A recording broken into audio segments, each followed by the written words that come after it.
He's currently the inaugural artist-in-residence at the Center for Genomics and Systems Biology at NYU Abu Dhabi.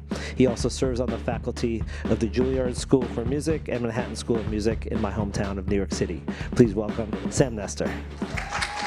My work as a performer looks particularly at exploring the relationship between performers and unique acoustic environments, places that have been designed not for music or sound, but have great effect on the way we perform pre-existing pieces or we write music for those spaces, site-specific. The low-hanging fruit seem to be, well, is there a way of sonifying something, some genomics data? And so that's what we've been looking at. That's one of the projects. Here are the people who have played a huge role in making this thing happen. I want you to know that the design of this project meant that we could create an encoder, which means that we can feed in any other genomic data and have an outcome where we turn it into MIDI.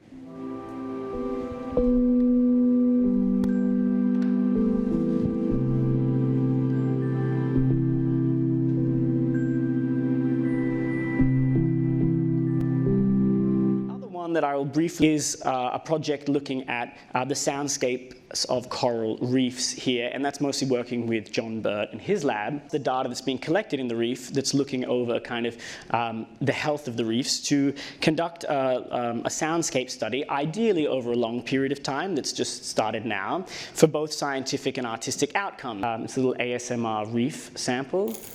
Here's some of our fabulous collaborators. Look, they're so happy diving, and I've paid them nothing. And so I wanted to look at a potential novel way of sharing these soundscapes, something that would be designed out of these recordings. What inspired me was this idea of Carl Sagan's golden record, the ones that are on the Voyager that was sent off into space in 1977.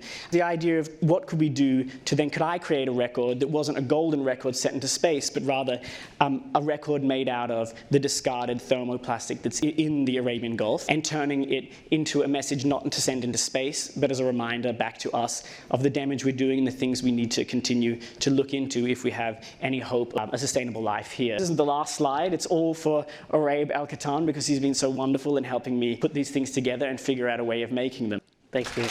Cheers.